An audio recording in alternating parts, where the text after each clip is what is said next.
Right up front, this episode's going to be longer than the ones I've been making lately, just due to the fact that we have several topics to discuss here related to RavenIdle.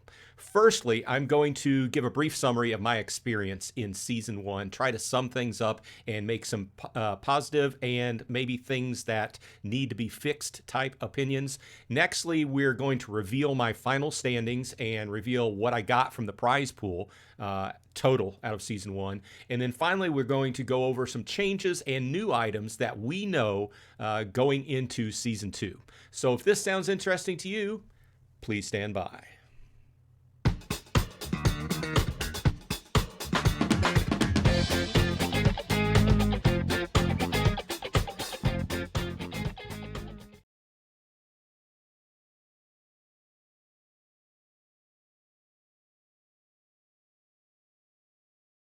It has been quite a while since I covered anything relating to RavenIdle. A month to be more specific.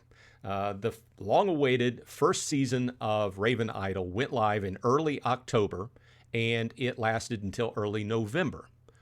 The game had went through a massive overhaul between its original intended launch date, which was in the middle of the summer 2025.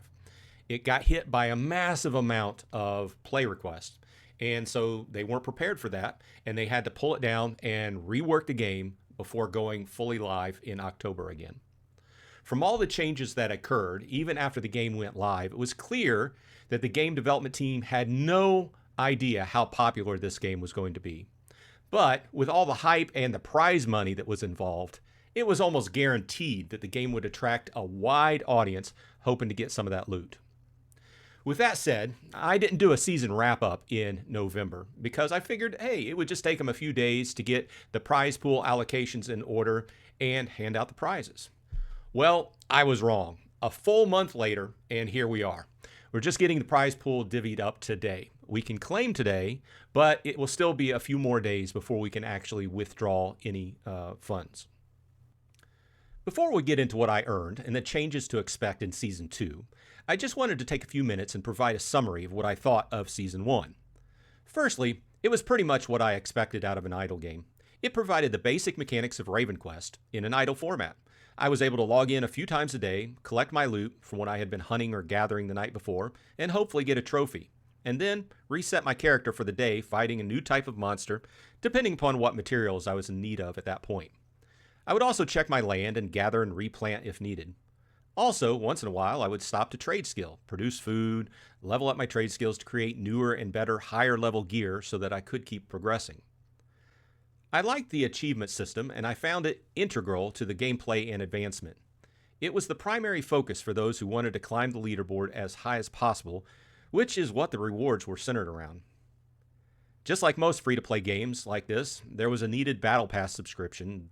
Season 1 was $12 to be able to take away any cash prizes. It, however, also assisted in progress through the game.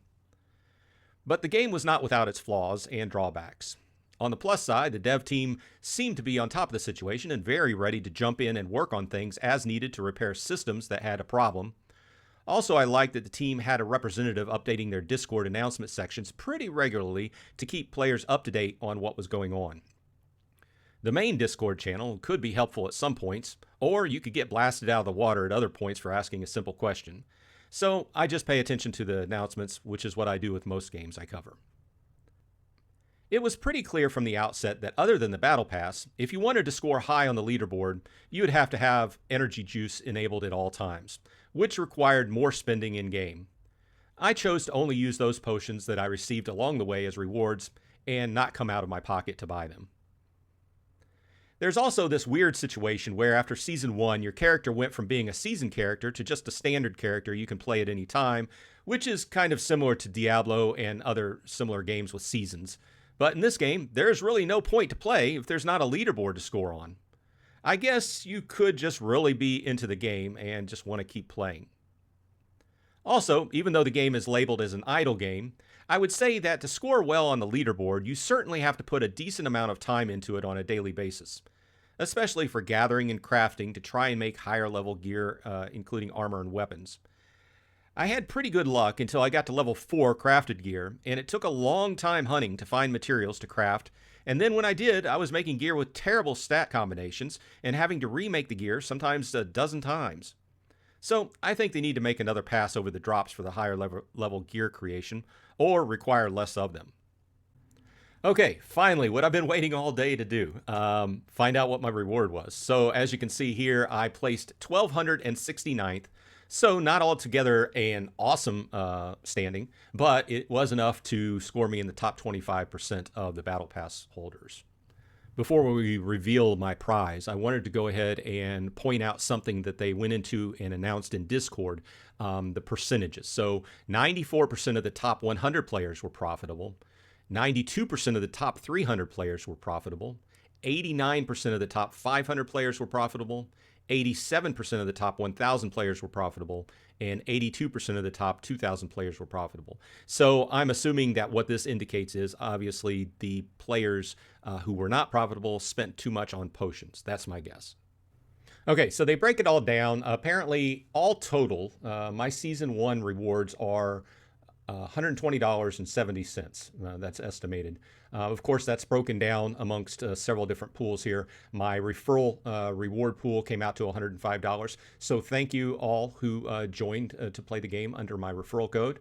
I appreciate it. Season 1 referral pool was almost $16. Now, if I didn't have any referrals and I just went with the reward pool, that's slightly more than the $12 I paid to be part of it. So I would be one of the ones that's in the profit for that. Now, estimated of this, I'm taking that of this total, $82.20 is in gold, which we'll talk about in a minute because that's one of the incoming changes going in to Season 2, and $38.60 for monk coins, which is the in-game coin which you can use for various things in the game. So, I want to point out that two things are now available here: Share Rewards card and Adventure card. And there's a contest going on. Basically, it's about publicity, right? They want you to share your Season 1 winnings on X, or they had also said on other social media. Just make sure to tag at RavenIdle, and if it's social media that they're not on, I guess it doesn't count. But they're giving away a Nintendo Switch 2, I think. They didn't put the 2 in there, but I think it's a Nintendo Switch 2.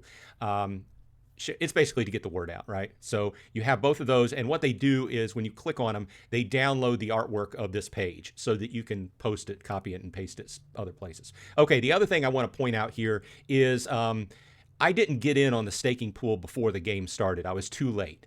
So now they're starting it back up, and it's easily, you can get into it easy here by taking your gold and staking. Okay, this gold staking is a pool. In other words, it's a way to incentivize you to keep your gold in the game and not take it out of the game and turn it into cash. Okay, you can think of it as a bank account of sorts. Now, this is not investment advice, but it's something you can do with your gold to have it turn around and make a percentage for you. In this case, it's a pool, which means that when you put your certain portion in, like I have 8,215 gold, it will be a certain percentage of the overall gold in the pool. Now, right now, the current APR is 96.86% that you would earn on that. Now, as more gold is added to the pool, that percentage is going to fluctuate one way or the other. Okay, so once again, it's something to do with the gold. I do not know what the different levels indicate. They do indicate how long you've been staked. For instance, to make it to silver, you have to have staked for 30 days or more. To make it to gold, you have to be staked for 60 plus days. But it doesn't immediately say what that gets you. Whether your percentage rate goes up, I have no idea. But whether there might be different pools, I don't know. We'll see going forward, because I am going to stake some gold. And I do want to point out that there is a 10% staking bonus currently in place, obviously to incentivize people to go ahead and take their Season 1 gold and pop it into staked.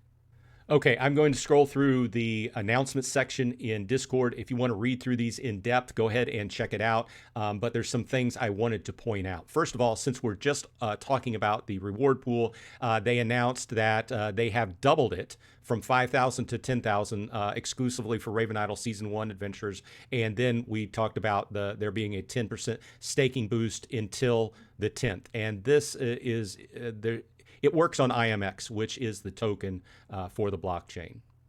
Now, here's the information about gold we were talking about. There's a fixed value. 100 gold equals $1. Your rewards are protected from market volatility. So I guess they're going to take steps to make sure that that peg holds somehow. So that means there's no selling FOMO, like people like right now saying, oh, I need to go ahead and get out of the game and take it all out. They're giving you a reason to keep it in, right? So which Web3 games need. So you will be getting IMX for the gold you have staked. Gold will be the core currency for RavenIdle and the upcoming Dragon's Den, which we don't really know anything about. You'll need gold from this drop to compete in the Dragon's Den leaderboard. So you'll need gold to go ahead and compete in that. And it says future-proof in Season 2, gold will be your key to everything, battle passes, monk coins, and more. You'll be able to deposit from any crypto on any chain directly into gold. So it's going to make the whole process of actually getting into and playing the game a little bit easier. You play it for a season, you get you some gold in your pocket, and then that makes it easier to keep going in the game. You don't have to deal with crypto quite so often if you don't want to. Some other valid points here. They say RavenIdle has a sustainable risk to earn model, which I've seen in other games. It really has to be. In other words, you can't just come into a game and expect to earn money for just playing, unless there's like advertising involved or something like that. So that's what they're point. If you play in a Web3 game, you have to put something in to get something out, or the whole system just doesn't work.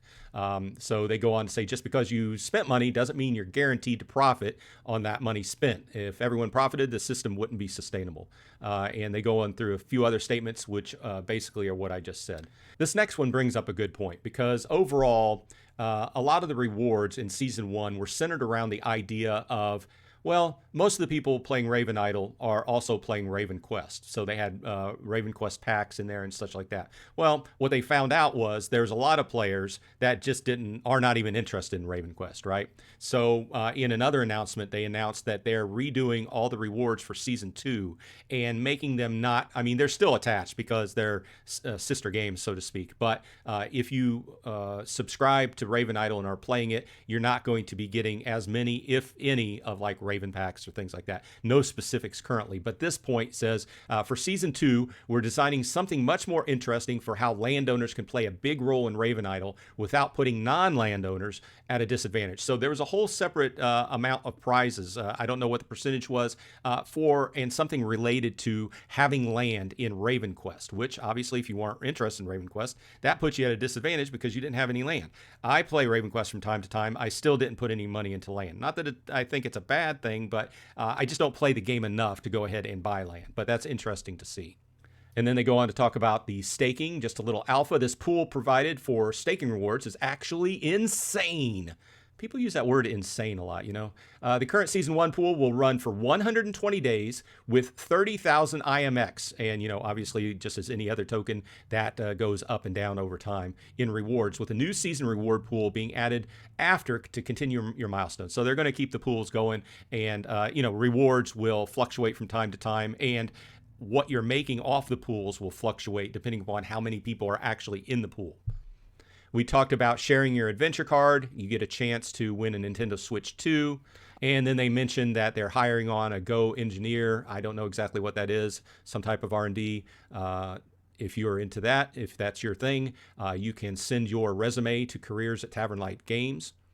And finally, I didn't really mention the Gladiators Arena, which happened during the period, a short period, right after Season 1 ended. I didn't get into that. It's a PvP style thing. My character that I went through Season 1 with didn't exactly turn out like I was hoping. I went Sword and Shield, which is something I will not do in Season 2. Just for your information, I would probably go with a two-handed weapon and, just lessons learned type of thing. I got into the middle of the season, I'm like, this guy is just not as strong as other people's characters. And I know you can change them around, but I just wanted to stick it through and see how it would come out. But Season 2, not Sword and Shield, did not participate in the Gladiators Arena, so I don't really have any information on that. Okay, well, let me know what you thought of Season 1. Give me your little wrap-up in the comments, what you made off of the game, how you found it, anything you liked about it, anything you didn't like, these kind of things. And also let me know if you're going to go ahead and play Season 2 and your thoughts on that. Okay, I hope everyone on your side is happy and healthy, and as always, this has been Bronze Dragon, and I'll see you in RavenIdle.